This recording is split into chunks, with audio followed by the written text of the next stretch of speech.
E aí, pessoal, tudo bom? Começando então a aula 3, continuando, né? Vamos falar sobre Lenin ainda, terminar de falar alguns aspectos importantes sobre Estado e Revolução, tá?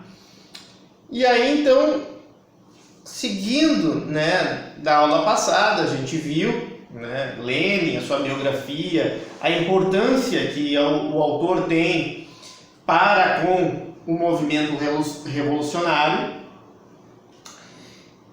e vimos também as ideias, né? Começamos a ver algumas ideias em Estado e Revolução. Bom, dado que não se pode ter uma conciliação de classes, não se pode, então, as classes serem harmônicas quando há antagonismo entre elas, como é o caso do capitalismo, no sentido, né, idealizado e pensado por Lenin. Eu até tenho um pouco medo, assim, que revendo algumas aulas, se pega uma parte da minha fala, parece que eu sou um leninista, um stalinista, uma coisa assim. Então, né, vamos lá, vamos contextualizar, dizer, não, o senhor está explicando a visão do autor.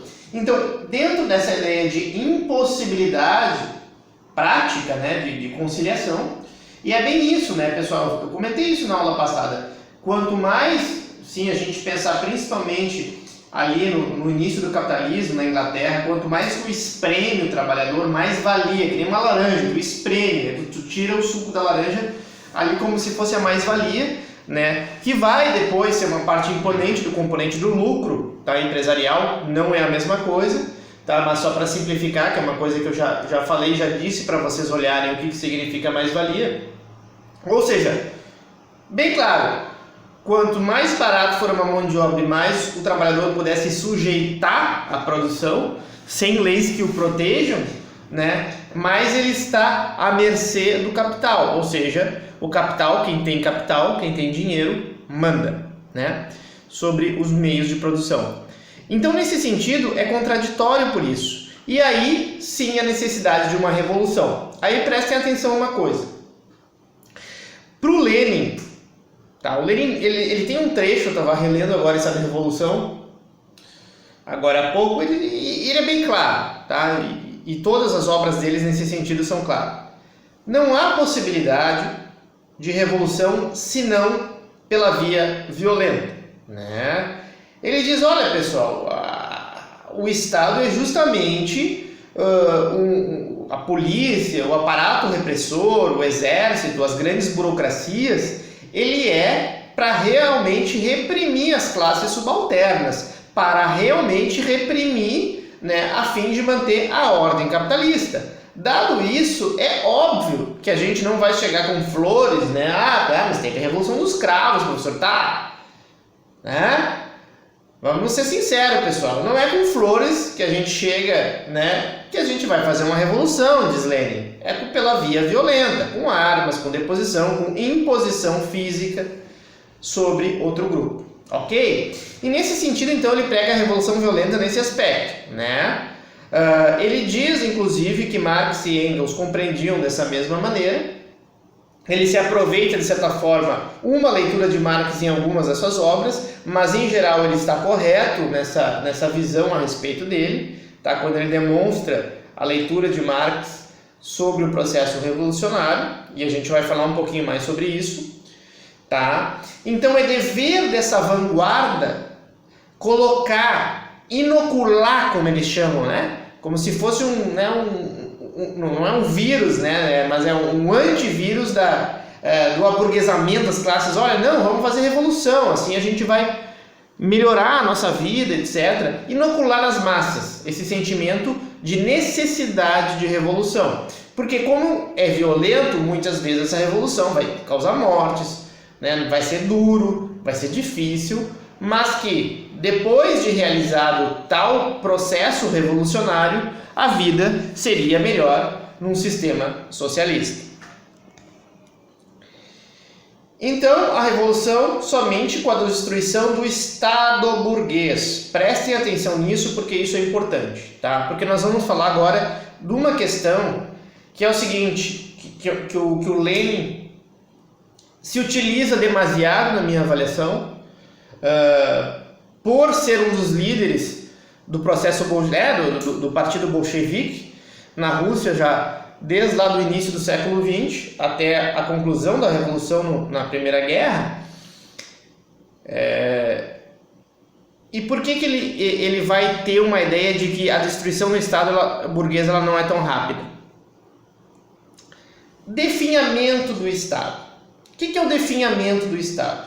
Então, pessoal, a partir da tomada de poder, né, supondo que a Revolução foi bem sucedida, tu mudaste, né, então, o modo de produção, o proletariado se autodestrói aos poucos como classe na visão ortodoxa. Tá? Por que isso? Porque na visão marxista, sem classes sociais, tá, tu não haveria necessidade de reprimir, de oprimir, tá? Então, tu não tens a necessidade de Estado, do aparelho repressor. Só que Lenin deixa isso muito claro, Marx também fala isso em alguns momentos. Dentro desse processo revolucionário, é óbvio que as pessoas se acostumaram com um modo de vida, com um modo de produção burguês, feudal. Isso aí é um outro debate que a gente logo vai fazer, tá? Mas que, ao fim e ao cabo, as pessoas não estão acostumadas. Por isso que tem que ser alguma coisa gradual, esse definhamento do Estado. Então a palavra definhamento, né, é uma palavra para mim horrível e tal, etc. Mas é como se uma pessoa fosse morrendo aos poucos. No caso, é o definhamento do Estado, é a morte do Estado aos poucos. E ninguém coloca uma data, tá, pessoal? Professor, quanto tempo? Não é que nem tu diz pro médico, essa pessoa tem 5 anos de vida, então desde daqui até os 5 anos ela vai definhar, vai vegetar, etc. Infelizmente, não é uma palavra que eu gosto, enfim, etc. Mas é isto, né? Só que isso não tem data. Um Estado pode durar 20, 30, 40 anos. Né? Isso aí ninguém sabia dentro do movimento revolucionário, mas se compreendia dessa forma. Nesse aspecto, é bom a gente lembrar algumas coisas do marxismo. O marxismo e Marx já foi acusado de ser uma teoria teleologia. O que significa isso? Significa um movimento em determinada direção que, independente das condições que ocorram e das variáveis, digamos, que ocorram ao longo do tempo, vai chegar lá. Então Marx, ele tinha quase que uma fé, e isso foi muitas vezes criticado, né, por uma questão talvez religiosa de Marx, né? Marx era judeu, enfim, ainda que eu me lembre não muito ortodoxo, nem nada ortodoxo, mas era de origem de família judaica. E nesse aspecto, tá, tinha alguma questão talvez no pensamento de Marx de que não, né, é tipo quase que nem o céu, né? O comunismo, que eu já vou explicar para vocês, seria mais ou menos, basicamente o reino dos céus, digamos assim, na Terra. Claro que para um marxista, né? Para um capitalista burguês seria o reino do inferno. Mas enfim, o importante é mostrar que se pensava numa evolução.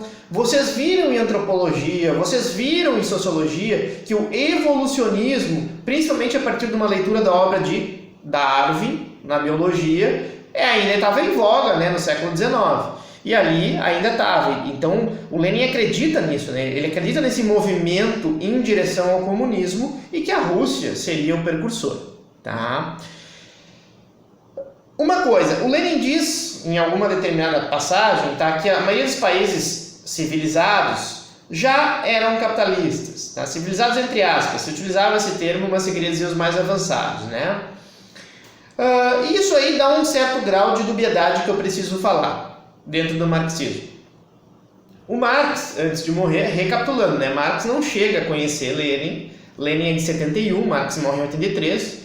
Eu, pelo menos, nunca ouvi falar que com 12 anos o Lenin já tenha se destacado nas fileiras do marxismo. Obviamente isso não aconteceu. E Marx, então, nunca ouviu falar de Lenin. Isso é uma coisa que tem que deixar clara. Mas, antes de Marx morrer, eu me lembro, na primeira vez que eu tive contato com o marxismo, que ele já conversava com revolucionários russos, né? Possivelmente com o Plekhanov, que acho que foi quem introduziu o marxismo na Rússia. Tá? Então, ele tinha certa dúvida, Marx, nas cartas que ele envia, porque não era um país da sua teoria.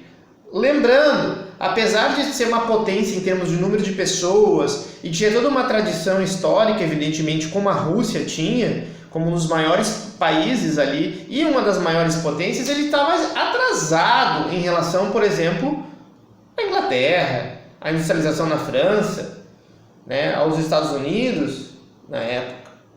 Ele estava, entre aspas, atrasado nesse sentido, né, porque num país ainda de basicamente de 85% a 90% no início do século XX que estava no campo, pessoal, sabe? As indústrias, existiam já alguma coisa de indústrias já, mas ainda muito iminentes. Ou seja, o Lenin força esse desenvolvimento, né, no contexto dele, russo, quando era um país ainda medieval. E isso fez com que várias interpretações dentro das ciências sociais a nível mundial fosse referido por que aconteceu o socialismo ali, né?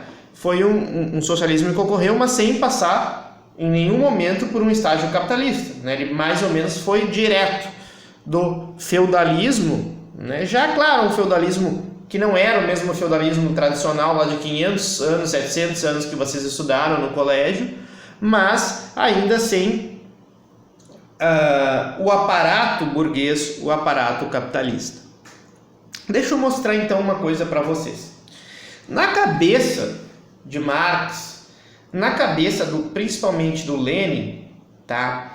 Tu tinhas então uma configuração, como ele diz, de esses países principais, os, entre aspas, civilizados, um capitalismo no século XIX, que a partir de uma revolução iria se tornar uma ditadura do proletariado no século XX, que era o que o Lenin almejava e que de certa forma conseguiu, e depois tu terias essa passagem para o comunismo. Professor, eu nunca entendi direito as denominações a respeito socialismo, comunismo, social-democracia. O que quer dizer isso, professor? Tá? Pessoal, num sentido extremamente conceitual, rigoroso, comunismo é uma fase que nunca existiu. Pelo menos só se a gente pensar quando Engels fala das sociedades comunistas antigas, pelo menos pelo qual ele imaginava, porque ele não era nenhum especialista em arqueologia também para compreender desse modo.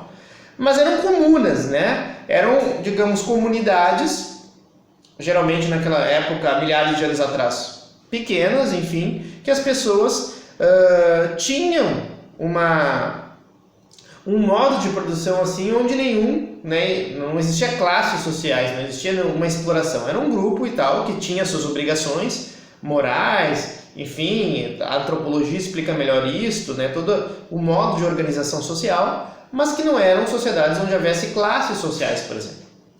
Ao se basear nisso, eles pensam, né, dentro do leninismo tradicional, que a partir da revolução tu precisa ter um espaço de tempo, que não é um espaço tão curto assim, Lenin vai dizer isso, né? Comentaríamos isso mais tarde, mas que até chegar ao comunismo leva um tempo. Tu precisa passar pela ditadura do proletariado. Ele faz essa referência, inclusive, na crítica ao programa de Gotha, quando Marx escreveu essa crítica ao programa de Gotha, tá? Uma obra que é conhecida dele, falando um pouco sobre isso.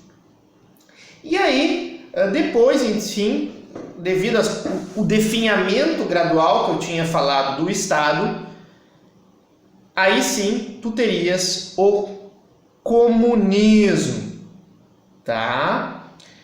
A seguir, então, eu vou falar um pouco sobre como é que ele interpretava a democracia capitalista, mas isso eu vou deixar para a outra parte.